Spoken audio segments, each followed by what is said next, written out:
അൽഹംദുലില്ലാ ഇന്ന് നമുക്ക് ഇന്നത്തെ സമകാലികം സെഷനിൽ ആദരണീയനായ ജമാൽ ചെറുവാടി നമ്മളോടൊപ്പം ചേർന്നിരിക്കുകയാണ്. അസ്സലാമു അലൈക്കും വറഹ്മത്തുള്ളാഹി വബറകാതുഹു.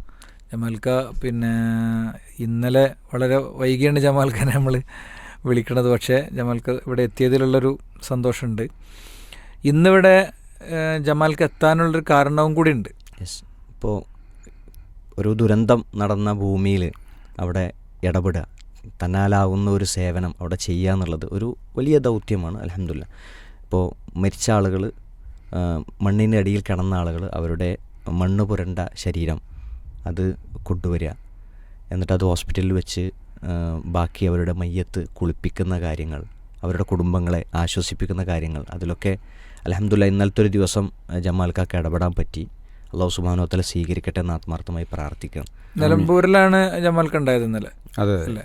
നിലമ്പൂരിലെ അവിടുത്തെ കാര്യങ്ങൾ എങ്ങനെ ഉണ്ടായിരുന്നു, എന്തായിരുന്നു എന്നൊന്ന് നമുക്ക് ഇതിലൊക്കെ ഉള്ളൊരു പാഠം, ഇതുപോലത്തെ ഒരു സെഷൻ നമ്മൾ കൊണ്ടുവരുന്നതും നമുക്കിതൊക്കെ എത്തിക്കും നദീർ എന്നുള്ളതാണ്, മുന്നറിയിപ്പാണ് നമുക്കുള്ളത്. ഇന്നലത്തെ നിലമ്പൂരിലെ പോസ്റ്റ്മോർട്ടം ചെയ്ത ബോഡികൾ കഫം ചെയ്ത്, അല്ലെ കുളിപ്പിച്ച് കഫം ചെയ്യുന്ന പ്രക്രിയയായിരുന്നു നമ്മൾ ചെയ്തത്. അതെ, നിലമ്പൂരിൽ ഇന്നലത്തെ ഒരു അവസ്ഥ എന്താണെന്ന് വെച്ചാൽ, ശരിക്ക് ഫുൾ ബോഡിയുള്ള മയ്യത്ത് വളരെ കുറവാണ്. അപ്പോൾ നേരെ ഓരോ കിട്ടുന്ന കഷ്ണങ്ങളും പലതുമായി ഇങ്ങനെ കൊണ്ടുവരുന്നത്, ആദ്യം തന്നെ അത് ചളിയിൽ പുരണ്ടത്, അത് കുളിപ്പിച്ച് ഒന്ന് കാണാനായതിന് ശേഷമാണ് പോസ്റ്റ്മോർട്ടത്തിലേക്കൊക്കെ പ്രവേശിക്കുന്നത്. അപ്പോൾ അത്ര ചളി പുരണ്ട ഒരവസ്ഥയിലാണ് മയ്യത്തുകളുടെ കഷ്ണങ്ങളും മറ്റുമൊക്കെ ഉള്ളത്. അത് നമ്മളിങ്ങനെ ഭയാനകമായി പോകും അതിൻ്റെ ഓരോ രംഗം കാണുമ്പോൾ. അങ്ങനെ അവരെ ഒന്ന് കുളിപ്പിച്ച് വൃത്തിയാക്കി പോസ്റ്റ്മോർട്ടം കഴിഞ്ഞ് പിന്നൊന്ന് റെഡിയാക്കിയിട്ടാണ് അത് കഫൻ ചെയ്യുന്നത്. ആ കഫൻ ചെയ്ത് പിന്നെ നേരെ ഫീസറിലേക്ക് മാറ്റുകയാണ്. അങ്ങനെ അത് മാറ്റി അപ്പോഴേക്ക് പുറത്ത് ധാരാളം ആംബുലൻസുകൾ നമ്പറിട്ടൊക്കെ റെഡിയായിട്ട് വളരെ സിസ്റ്റമാറ്റിക്കാണ്. അങ്ങനെ അവരെ നേരെ വയനാട്ടിൽ കൊണ്ടുപോകണം. അപ്പോൾ അവിടെ തന്നെ വന്നിരിക്കുന്ന വയനാട്ടിലുള്ള പലരും ഉണ്ട്. അത് അവരിങ്ങനെ ഒരു ഫോട്ടോ ഒക്കെ കാണിച്ചിട്ട് എൻ്റെ ബാക്കിയാണോ എന്ന് നോക്കുകയാണ്. അങ്ങനെ ഇവിടുത്തെ ഒരു രംഗം നമ്മൾ കാണുമ്പോൾ ആകെ വല്ലാത്തൊരവസ്ഥയിലേക്ക് നമ്മളെത്തും. അത് കഴിഞ്ഞ് അതിൻ്റെ വയനാട്ടിലുള്ള ചില ആളുകൾ വന്നിട്ടിങ്ങനെ ആ ഒരു എൻ്റെതുണ്ടോ എന്ന് ചോദിക്കുന്ന രംഗവും, അത് കഴിഞ്ഞ് ഈ എല്ലാം വയനാട്ടിൽ നിന്ന് വന്നതായതുകൊണ്ട് നേരെ അങ്ങോട്ട് തന്നെ കൊണ്ടുപോവുകയാണ് ഈ ആംബുലൻസിൽ. അങ്ങനെ പോലീസിൻ്റെ സഹായത്തോടു കൂടി അവിടെ എത്തുകയും അവിടെ നിന്ന് പിന്നെ അവിടുത്തെ ഓരോ അഭയ ക്യാമ്പിൽ നിന്നൊക്കെ ആളുകളിങ്ങനെ എൻ്റെ ബാക്കിയുള്ളവർ ഉണ്ടോയെന്ന് ഇങ്ങനെ തിരയുമ്പം അവിടെ ആ ഫീസറിൽ ആ മയ്യത്തിങ്ങനെ ഓരോ കഷ്ണവും മറ്റൊക്കെ കണ്ട് അവർക്കൊന്നും നിസ്സഹായമാകുന്നൊരവസ്ഥ അവിടെയുണ്ട്. ഇങ്ങനത്തെ ഒരു രംഗമാണ് നിലമ്പൂരിൽ നിന്ന് കാണാൻ സാധിക്കുന്നത്.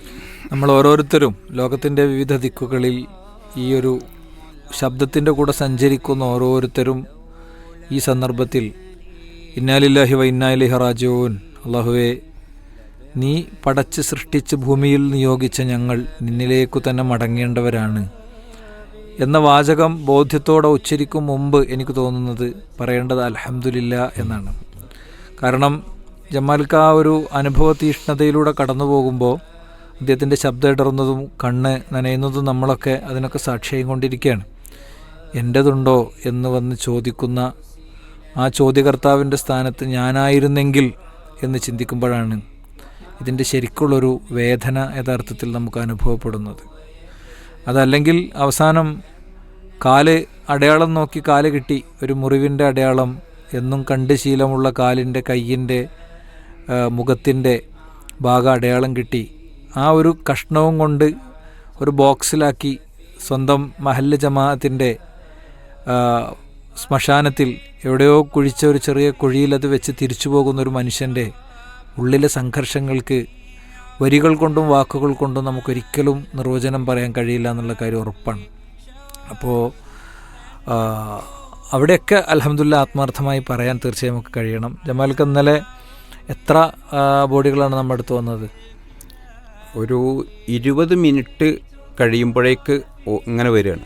അതായത് ഈ വരുന്ന ബോഡികൾ തന്നെ ഒരു കുളിപ്പിക്കാൻ, അതൊന്ന് വൃത്തിയാക്കി പോസ്റ്റ്മോർട്ടത്തിൽ എത്തിക്കാൻ ഒരു അരമണിക്കൂറോളം വേണം. കാരണം അത്ര ചളിയിൽ പുരണ്ട ഒരു മണ്ണിൻ്റെ ഒരു കട്ടയാണ് ലഭിക്കുക.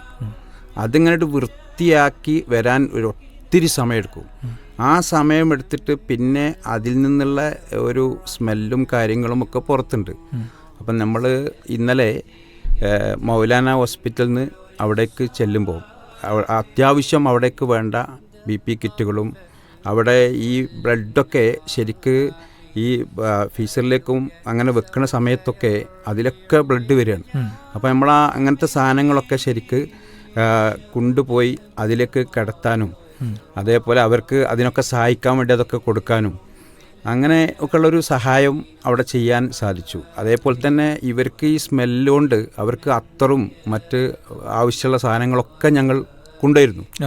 അതൊക്കെ അവിടെ വളരെ ഉപകാരമായിട്ടുണ്ട്. കാരണം ഇതിങ്ങനെ ഈ ചളി ഇങ്ങനെ കഴുകി കളയുമ്പം അതിങ്ങനെ ഒലിച്ചിങ്ങനെ പോകുമ്പം അവിടെ പരിസരത്തൊക്കെ സ്മെല്ലാണ്. അങ്ങനത്തെ ഒക്കെ ഒരവസ്ഥയും അവിടെയുണ്ട്. അതൊക്കെ സഹിച്ചുകൊണ്ടാണ് അവിടെ എല്ലാവരും ഒത്തൊരുമയോടുകൂടി പണിയെടുക്കുന്നത്. അബ്ദു, ശരിക്ക് ഇതിപ്പോൾ ഒരു 2 ദിവസം പഴക്കമുള്ള വെള്ളത്തിലും ചളിയിലും കിടന്ന ബോഡിയാണ്.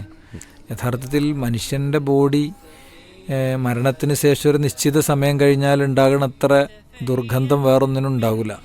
അപ്പോൾ അതൊക്കെ മാനേജ് ചെയ്ത് മുന്നോട്ട് പോകുന്ന ആളുകളുടെ മനോനില, അത് ഇന്നലെ നമ്മൾ പറഞ്ഞതാണ്. അത് മറ്റേ ഇത് അന്വേഷിക്കണേ. ഇപ്പം വഴിക്കടവ് പോത്തുകല്ല് ഭാഗത്തുള്ള കുറേ സുഹൃത്തുക്കൾ അവർ കാട്ടിലേക്ക് അന്വേഷിക്കാൻ പോണ വിവരമൊക്കെ നമ്മളെ വാർത്തകളിലുണ്ട്. നമ്മളെ സുഹൃത്തുക്കളാണ്. അവർക്കൊക്കെ വേണ്ടി ആത്മാർത്ഥമായിട്ട് നമ്മൾ പ്രാർത്ഥിക്കണം. വെറും ഒരു കാഴ്ചക്കാരും കേൾവിക്കാരുമായിരുന്ന് സിമ്പതി മാത്രം പറയണവരാകരുത് നമ്മൾ എന്ന കാര്യം പിന്നെ കൃത്യമായി നമുക്ക് ഈ ഒരു ഘട്ടത്തിൽ പറയാൻ കഴിയണം. ഇപ്പോൾ ജമാൽക്ക സംസാരിച്ചപ്പോഴേ ഞാൻ ആലോചിച്ചത്, പിന്നെ എത്രയോ ആക്സിഡൻ്റായ മയ്യത്തുകളെ കുളിപ്പിക്കാൻ ജമാൽക്ക നേതൃത്വം കൊടുത്തിട്ടുണ്ട്. അതൊരു ഒരു ധൈര്യവും കൂടിയാണല്ലോ. പോസ്റ്റ്മോർട്ടം ചെയ്ത ഒരു മയ്യത്തിനെ കുളിപ്പിക്കുക എന്നുള്ളത് ഒരു ആളുകൾക്ക് പേടി തോന്നാൻ സാധ്യതയുള്ള ഒന്ന്. അത് തുന്നിക്കൂട്ടി ശരിയാക്കി ഒപ്പിച്ച് കുടുംബക്കാർക്ക് കാണുന്ന രൂപത്തിലാക്കി കൊടുക്കുന്ന ഒരു വലിയ ദൗത്യം തന്നെ.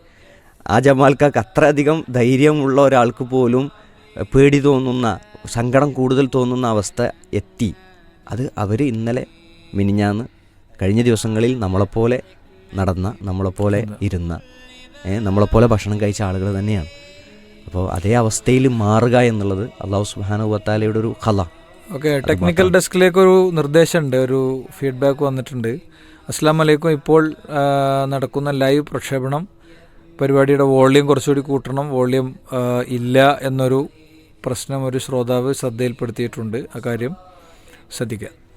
കണ്ടിന്യൂ ചെയ്യാം ജമാൽക്ക. പിന്നെ അവിടെ നിന്നുള്ള മറ്റു വിവരങ്ങൾ എന്താണ്? അതായത് ഇപ്പോൾ ഈ പറഞ്ഞ അവിടെ ചില അറിവുകളും നമുക്ക് പങ്കുവെക്കാൻ കഴിയുന്നുണ്ട്. എന്ന് പറഞ്ഞാൽ ഇതൊക്കെ എന്ത് ചെയ്യണം. അതായത് ഇപ്പോൾ നബി സ്വല്ലല്ലാഹു കാലത്ത് യുദ്ധത്തിലൊരു സഹാബിയുടെ കാല് നഷ്ടപ്പെട്ടപ്പോൾ ആ കാല്, കിട്ടിയ കാല് കുളിപ്പിച്ച് കഫൻ ചെയ്ത് മറ ചെയ്തു. അപ്പോൾ ഇങ്ങനത്തെ വിവരങ്ങളൊക്കെ അവിടെയുള്ള ആളുകൾക്ക് പറഞ്ഞു കൊടുക്കുവാനും അവിടെ കുളിപ്പിക്കുന്നവർക്കും മറ്റുമൊക്കെ അവർക്ക് ഇതിൻ്റെ ഒരു അറിവ് കൊടുക്കാനും എല്ലാം അവിടെ ആ സമയത്ത് നമുക്ക് സാധിക്കുന്നുണ്ട്. അൽഹംദുലില്ലാ.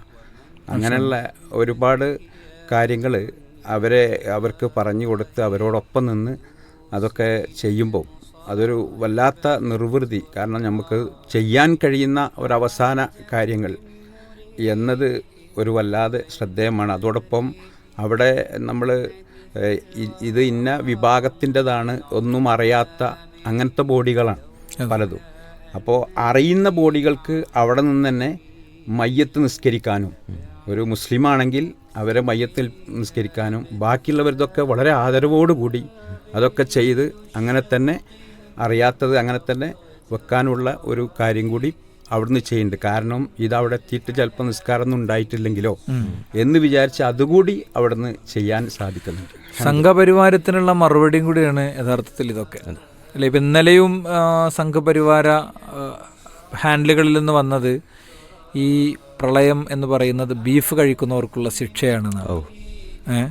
ഒരു ഉള്ളി കഴിക്കണോണ്ട് പ്രശ്നമല്ല, ഉള്ളിയാണല്ലോ കഴിക്കൽ, ബീഫല്ല, അതുകൊണ്ട് വലിയ പ്രശ്നമല്ല. പക്ഷേ ഇത്തരം പ്രയോഗങ്ങളൊക്കെ നടത്തുന്ന ആളുകളുണ്ട്, അപക്വമായ ഇത്തരം പ്രയോഗങ്ങൾ എന്തെന്നെയാണെങ്കിലും ഒരു കാരണവശാലും ഉണ്ടാകാൻ പാടില്ലാത്തതാണ്. പ്രത്യേകിച്ച് ആശയങ്ങളെയും സംവിധാനങ്ങളെയൊക്കെ പ്രതിസ്ഥാനത്ത് നിർത്തുന്ന പ്രയോഗം ആരുടെ അടുത്തൊന്നും വരരുത്. ഇന്ന സാധനം കൊണ്ട് ഒലിച്ചു പോയെങ്കിൽ, ഇന്ന കാര്യങ്ങൾ ആയെങ്കിൽ എന്നൊക്കെ ഒരു വളരെ നോർമലി തമാശ പറയണ ഒരു അവസ്ഥയിലല്ല യഥാർത്ഥത്തിൽ നമ്മളുള്ളത്. അതൊന്നും ആരും ചെയ്യാൻ പാടില്ലാത്ത കാര്യമാണ് നമുക്ക് ഉറപ്പിച്ച് പറയാൻ കഴിയും. ഈ ദുരന്തങ്ങളും പ്രളയങ്ങളൊക്കെ ഉണ്ടാവുന്ന സമയത്ത് സാധാരണ പത്രങ്ങളിൽ വരാറുള്ള, ചാനലുകളിൽ കാണാറുള്ള ഒരു വാർത്ത, ബോഡി പുഴയിലൂടെ ഒഴുകിപ്പോകുന്നത് കണ്ടു, തീരത്ത് അടിഞ്ഞു കിടക്കുന്നത് കണ്ടു, ആരും പരിഗണിക്കാനില്ലാത്ത അവസ്ഥകൾ ഉണ്ടായിരുന്നു. ഇവിടെ മതവും ജാതിയും എന്നല്ല നമ്മൾ നോക്കുന്നത്, ഒരു മനുഷ്യ ജീവനായിരുന്നു, ഒരു മനുഷ്യൻ്റെ ബോഡിയാണ്. അതിനോടുള്ള ആദരവ്, നിങ്ങൾ പറഞ്ഞല്ലോ, ഏത് മതത്തിൻ്റെ ആളുകളാണെങ്കിലും വളരെ ആദരവോടെ നമ്മളത് കൈകാര്യം ചെയ്യുന്നു എന്നുള്ളത്, അത് നമ്മുടെ ഒരു സംസ്കാരമാണ്, നമ്മുടെ മതപരമായൊരു നിർദ്ദേശം കൂടിയാണ്. അതെ, റസൂലുള്ളാഹി സ്വല്ലല്ലാഹി അലൈഹി വസല്ലം സ്വഹാബത്ത് ഇരിക്കണ സദസ്സിന് മുന്നിലൂടെ ജൂതൻ്റെ മയ്യത്ത് പോകുമ്പോൾ പ്രവാചകൻ എഴുന്നേറ്റ് നിൽക്കുന്നുണ്ട്. അപ്പം സ്വഹാബത്ത് പൊതുവേ ജൂതന്മാർ എന്നുള്ളത് ഏത് കാലത്തും ഇന്നത്തെ തനി സ്വഭാവം, ഫലസ്തീനിലൊക്കെ കാണിക്കുന്ന തനി സ്വഭാവം എടുത്ത ആളുകളാണ്. അതുകൊണ്ട് തന്നെയാണ് പ്രവാചകൻ സല്ലല്ലാഹു അലൈഹി വസല്ലം തങ്ങളോട് ചോദിക്കണേ, നബിയെ എണീറ്റ് നിൽക്കണോ എന്നൊരു സ്വഹാബി ചോദിക്കണത്. അദ്ദേഹം ഒരു മനുഷ്യനല്ലേ എന്ന് പ്രവാചകൻ തിരിച്ചുത്തരം പറയണതും അതുകൊണ്ട് തന്നെയാണ്.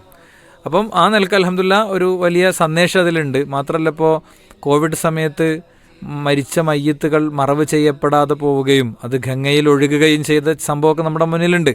എന്നാൽ നമ്മളെ കുട്ടികൾ, നമ്മളെ ചെറുപ്പക്കാർ കുത്തനെ ഒഴുകുന്ന പുഴയിലേക്ക് ഇറങ്ങിയിട്ടാണ് ഈ ബോഡിയൊക്കെ യഥാർത്ഥത്തിൽ എടുക്കുന്നത്. വെറും ട്യൂബിലാണ് പോണത്. അതിൻ്റെ ചില വീഡിയോസൊക്കെ നമ്മൾ എവിടേക്കോ കണ്ടിട്ടുണ്ടായിരുന്നു. അപ്പോൾ അവർക്കൊക്കെ വേണ്ടി നമ്മൾ ആത്മാർത്ഥമായിട്ട് പ്രാർത്ഥിക്കണം. ആ സുഹൃത്തുക്കളോട് പറയാനുള്ളത്, നിങ്ങൾ നല്ലോണം പടച്ചോൻ്റെ അടുത്ത് ഇത് സ്വീകരിക്കപ്പെടാനുള്ള പ്രാർത്ഥന നടത്തണം. ചിന്ത മാറി ഇതിൻ്റെയൊക്കെ ഒരു സോഷ്യൽ മീഡിയ ഹാൻഡിലുകളിലെ പ്രശംസക്കപ്പുറത്ത് കാര്യങ്ങൾ കിട്ടാനുള്ള തൗഫീഖിന് വേണ്ടി പ്രാർത്ഥിക്കണമെന്ന് കൂടി സാന്ദർഭികമായിട്ട് നമുക്ക് പറയാം. ഞാൻ ഇടയ്ക്ക് ശ്രോതാക്കളോട് ചോദിക്കുകയാണ്, നിങ്ങൾ ഉന്നയിച്ചൊരു വിഷയം ഉണ്ടായിരുന്നു, ഓളിയത്തിൻ്റെ പ്രശ്നം. ആ ഓളിയത്തിൻ്റെ പ്രശ്നം നിങ്ങൾക്ക് പരിഹരിക്കപ്പെട്ടോ എന്നതൊന്ന് ക്ലിയർ ചെയ്താൽ നന്നായിരുന്നു. ജമൽക്ക, അപ്പോൾ ധാരാളം ആളുകൾ ഇതിൻ്റെ വിവിധ തലങ്ങളിൽ ഇടപെടുന്ന ആളുകളുണ്ട്. ഇപ്പം നിങ്ങൾ ഇപ്പോൾ ഇടപെട്ടൊരു തലം, അത് മയ്യത്ത് വൃത്തിയാക്കൽ, അതിനെ കുളിപ്പിക്കൽ, ആ ഒരു ഏരിയയിൽ എത്രമാത്രം മാൻ പവർ അവിടെ അവൈലബിൾ ആണ്, ഇനി അവിടേക്കുള്ള കൂടുതൽ മാൻ പവർ നമുക്ക് ആവശ്യമുള്ള സാഹചര്യം ഉണ്ടോ ഇന്നലത്തെ ഒരു കണ്ടീഷൻ വെച്ചിട്ട്? അവിടെ മാൻ പവർ ധാരാളം ആവശ്യമുണ്ട്. ധാരാളം എല്ലാ സംഘടനകളും എല്ലാ ആളുകളും ഒത്തുചേർന്ന് അങ്ങനത്തെ ഒരു മാൻ പവർ അവിടെ ഉണ്ട്. അതോടൊപ്പം അവിടെ പെട്ടെന്ന് അങ്ങോട്ട് പ്രവേശിക്കാൻ കഴിയില്ല. അവിടെ പെട്ടെന്നൊരു വല്ലാത്തൊരു അന്തരീക്ഷമാണല്ലോ. അപ്പോൾ അതുകൊണ്ട് നമ്മളവിടെ ചെല്ലുകയാണെങ്കിൽ പീസ് റേഡിയോൻ്റെ ഒരു ടീഷർട്ടൊക്കെ ഇട്ടിട്ട് വേണം നമ്മൾ അങ്ങനത്തെ ഒരു സംഘമായി ചെന്നാൽ അവിടേക്ക് കയറാനും അവിടെ അതിൽ സഹായിക്കാനൊക്കെ നമുക്ക് സാധിക്കും. അപ്പോൾ അവിടെ അങ്ങനെ കുളിപ്പിച്ച് ക്ഷീണിച്ചവരാണ് പലരും. അപ്പോൾ നമ്മളെ ഹെൽപ്പ് ചെയ്യണമെന്ന് ചോദിച്ചാൽ അതെ എന്ന് പറയുന്നവരും, അല്ലെങ്കിൽ കുറച്ച് കഴിഞ്ഞിട്ട് നിങ്ങളൊന്ന് കൂടിത്തരൂ എന്ന് പറയുന്നവരും ഉണ്ട്. അപ്പോൾ അങ്ങനെ പ്രത്യേകിച്ച് ഈ ആൾക്കൂട്ടത്തിൽ പലർക്കും ഇങ്ങനത്തെ കാര്യങ്ങൾ ചെയ്യാൻ വേണ്ട വിധം അറിയാത്തവരും മടിയുള്ളവരും ഒക്കെ ഉണ്ടാവും. ഇത് നമ്മൾ ഇവിടെ അഡ്രസ്സ് ചെയ്യേണ്ട ഒരു പോയിന്റാണ്. അതായത് ഇപ്പോൾ വിഷ്ണു യൂത്തിൻ്റെ പുതിയ പ്രൊജക്റ്റ്, ഒരു വീട്ടിൽ മയ്യത്ത് സംസ്കരണം അറിയുന്ന ഒരാളെങ്കിലും വേണമെന്നുള്ളതാണ്. ജമാൽക്ക് ഓർക്കുണ്ടാവും, നമ്മളൊരു ലൈവ് സെഷൻ മയ്യത്ത് കുളിപ്പിക്കാൻ ആളെ കിട്ടാതിരിക്കുകയും കുറച്ചാളുകൾ മാത്രം മയ്യത്ത് കുളിപ്പിക്കേണ്ട ഒരു സാഹചര്യം കോവിഡ് കാലത്ത് വന്നപ്പോൾ നമ്മളൊരു സെഷൻ സംഘടിപ്പിച്ചിരുന്നു. വളരെ വൈറലായൊരു സെഷനായിരുന്നു. ജമാൽക്കും സാദിഖ് മദീനയ്ക്കാണ് അതിന് നേതൃത്വം കൊടുത്തത്. അപ്പോൾ അതിൻ്റെ തുടർച്ചയായി ഇങ്ങനത്തെ കാര്യങ്ങൾ, മയ്യത്ത് സംസ്കരണത്തിന് ഞാൻ റെഡിയാണ്. പ്രത്യേകിച്ച് ഇങ്ങനത്തെ കാഷ്വാലിറ്റീസ് ഉണ്ടാകുമ്പോൾ, പ്രതിസന്ധികൾ ഉണ്ടാകുമ്പോൾ കൂടുതൽ ആവശ്യമുണ്ട്. അപ്പോൾ അതിന് സന്നദ്ധരായ ആളുകൾ നമ്മുടെ ശ്രോതാക്കളുടെ കൂട്ടത്തിലുണ്ടെങ്കിൽ അവർ പീസ് റേഡിയോയിലെ അഭിപ്രായങ്ങൾ എന്ന വിൻഡോയിൽ ഞാൻ മയ്യത്ത് സംസ്കരണം, ഖബർ കുഴിക്കൽ, ഇങ്ങനത്തെ കാര്യത്തിനൊക്കെ റെഡിയാണ് എന്നൊരു ധാരണ കിട്ടിക്കഴിഞ്ഞാൽ നമുക്ക് അവരെ വേറെ തന്നെ ഇൻഷാല്ലാ ഓർഗനൈസ് ചെയ്യാം, സംഘടിപ്പിക്കാമെന്ന് വിചാരിക്കുന്നുണ്ട്. നിലമ്പൂരിൻ്റെ കാര്യം പറഞ്ഞപ്പോൾ ഇന്നലെ നിലമ്പൂരിൽ നിന്ന് നമുക്ക് ചില അപ്ഡേഷനുകൾ ഉണ്ടായിരുന്നു. അവിടുത്തെ ഭക്ഷണവും കാര്യമായിട്ട് ബന്ധപ്പെട്ട് നമ്മുടെ സുഹൃത്ത് നസറുല്ലാ സുലാഹി, അദ്ദേഹത്തിനാണ് അവിടുത്തെ ഒരു ചുമതല കൈമാറിയിട്ടുള്ളത്. ഇന്ന് ഇൻഷാല്ലാ നമ്മളവിടെ വിസിറ്റ് ചെയ്യാൻ വിചാരിക്കുന്നുണ്ട്. എല്ലാവരുടെയും ശ്രദ്ധ പൊതുവെ വയനാട്ടിലായതുകൊണ്ട് കുറച്ചൊരു ക്രമീകരണ പ്രശ്നങ്ങൾ ഉണ്ടോയെന്ന് എവിടെയൊക്കെ ഫീൽ ചെയ്തിട്ടുണ്ട്. എന്താണ് മാൽക്ക? അവിടെ അൽഹംദുലില്ലാ ഭക്ഷണത്തിൻ്റെത് വലിയ പ്രശ്നമില്ല. പ്രധാനമായിട്ടും ഈ CH സെൻറ്റർ അവിടെ എല്ലാവർക്കും ഫുഡ് കൊടുക്കുന്നുണ്ട്. ഞാൻ അവിടെയും സന്ദർശിച്ചിരുന്നു. അപ്പോൾ അവിടെ ശരിക്ക് അവരത് കാര്യമായി ശ്രദ്ധിക്കുകയും ഭക്ഷണം കിട്ടാത്ത ഒരാൾ ഒരു പോലീസുകാരനൂടി ഉണ്ടാവില്ല, അവരൊക്കെ അവിടെ വരും. നഴ്സസ് എല്ലാവരും തൊട്ടടുത്ത് തന്നെയാണ്. അതായത് ഈ ഗവൺമെൻറ് ഹോസ്പിറ്റലിൽ തൊട്ടടുത്ത് തന്നെ അവരുടെ സെൻ്ററാണ്. അപ്പോൾ അവിടേക്ക് പിന്നെ ധാരാളം പേര് ഫുഡ് കിട്ടാത്ത ഒരാളുണ്ടാവില്ല. ആ നിലക്ക് അവിടെ സജ്ജീകരിച്ചിട്ടുണ്ട് ആ ഭാഗം.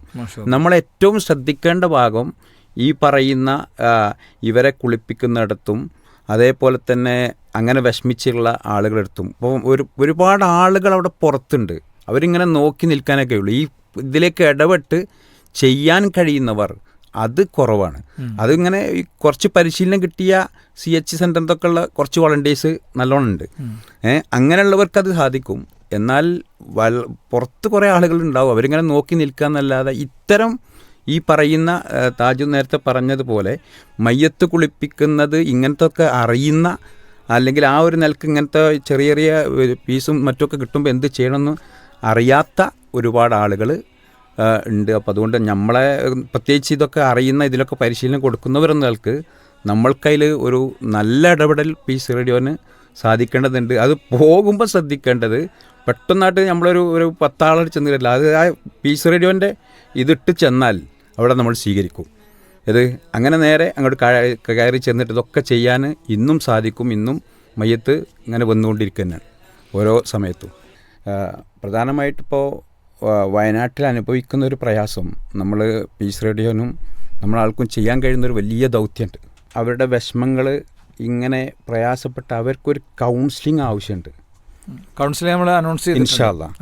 അപ്പോൾ അത് ശരിക്ക് അവിടെ ചെന്ന് അവരെ കണ്ടു കഴിഞ്ഞാൽ അവർക്ക് ഒരുപാട് ആശ്വാസമാകും. അതുകൂടി ശ്രദ്ധിക്കണം. ഇപ്പോൾ ഈ പറഞ്ഞതുപോലെ നിങ്ങൾ ഡി-അഡിക്ഷൻ സെൻറ്റർ പറഞ്ഞപ്പോൾ, അപ്പോൾ അവിടെ ഉള്ള ആളുകൾ വല്ലാത്തൊരു അവസ്ഥയിലാണ്. ഇപ്പം ന്യൂ ഹോപ്പിൽ ധാരാളം പേര് ഇതിൻ്റെ വാർത്തകളൊക്കെ നമ്മളവിടെ പറഞ്ഞു കൊടുക്കുകയും അവർക്ക് ഇതൊരു പരീക്ഷണമായിട്ട് ഇന്നും അവർ എല്ലാവരും, ഞാനും രാവിലെ അവിടെ നിന്ന് സുബൈ കഴിഞ്ഞ് പോരുമ്പോൾ രാത്രി നോമ്പെടുത്ത് നമസ്കരിച്ചിട്ടുള്ള മുസ്ലിം സഹോദരങ്ങളും മറ്റുള്ളവരൊക്കെ അതിനോട് ഒരുമിച്ച് എല്ലാ നിലക്കും നല്ലൊരവസ്ഥയിൽ അവരൊക്കെ ലഹരിയൊക്കെ നിർത്തി വരുന്ന ഈ കാഴ്ചകളൊക്കെ കാണുമ്പം അവർക്ക് ഒരു നല്ലൊരു ബോധോദയം ഉണ്ടാകുന്ന ഒരവസ്ഥയോടെ ഉണ്ട് എന്ന് ഓർമ്മപ്പെടുത്തുകയാണ്. ജസാക്കല്ലാഹ് ഖൈർ. അസ്സലാമു അലൈക്കും.